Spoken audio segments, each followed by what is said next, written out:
Praise lord. దేవుని పరిశుద్ధమైన నామమునకు మహిమ కలుగునుగాక. ప్రభువు పేరట మీ అందరికీ హృదయపూర్వక వందనాలు. ఈ ఉదయకాలము దేవుని వాక్యాన్ని విందాం. కీర్తనలు 31:19. నీ యందు భయభక్తులు గలవారి నిమిత్తము నీవు దాచి ఉంచిన మేలు ఎంతో గొప్పది. ప్రియమైన వల్లరా, ఇక్కడ దేవుని వాక్యం సెలవిస్తుంది. ఏమనంటే, ఎవరైతే దేవుని పట్ల భయభక్తులు కలిగి ఉన్నారో వారందరి కొరకు దేవుడు ఒక మేలుని దాచి ఉంచాడు. ఆ మేలు కూడా ఎంతో గొప్పది అని. అంటే దేవుడు దాచి ఉంచిన మేలు అంటే భద్రము చేసిన మేలండి.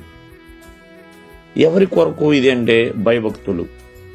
ఎవరైతే భయభక్తులు కలిగి నడుచుకుంటున్నారో వారి కొరకు దేవుడు ఒక మేలుని దాచిపెట్టాడు.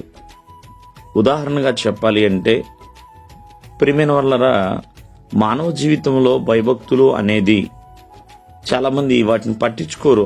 ఏముందులే, నేను చిన్న వయసు నుంచే మందిరానికి వస్తున్నాను కదా, ప్రభువుకు నేను తెలుసు, నాకు ప్రభువు తెలుసు అంటూ చాలా సాధారణంగా తీసుకుంటూ ఉంటారు. కాదండి, భయభక్తులు అంటే ప్రియమైన వాళ్ళరా, దేవుని పట్ల విధేయత కలిగి చక్కటి భక్తి విషయంలో శ్రద్ధ కలిగి ముందుకు కొనసాగుతాం. భయభక్తులు లేకపోతే దేవునికి లోబడి ఎలా జీవించగలుగుతాం? దేవుని మాట ఎలా వినగలుగుతాం?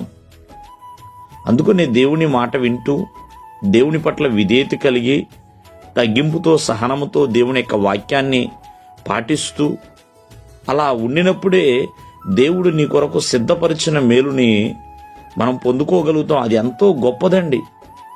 దేవుడు దాచిపెట్టిన మేలు ఎంతో గొప్పది. యోబు కొరకు 2 అంతుల మేలును దాచిపెట్టాడండి దేవుడు. 2 అంతుల మేలు, 2 అంతుల ఆశీర్వాదాన్ని పొందుకున్నాడు.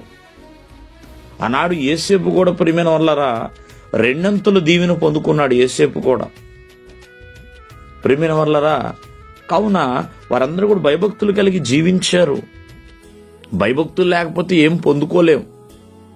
ఈ రోజున దేవుని యందు భయభక్తులు అంటే దేవుని మాట వింటూ దేవుని వాక్యం ప్రకారంగా నడుచుకుంటూ పరిశుద్ధంగా జీవిస్తూ విధేయత కలిగి జీవిస్తూ అలా ఉండటమే భయభక్తులు. ప్రియమైన వల్లరా, భయం ఉంటేనే భక్తి చేయగలుగుతాం.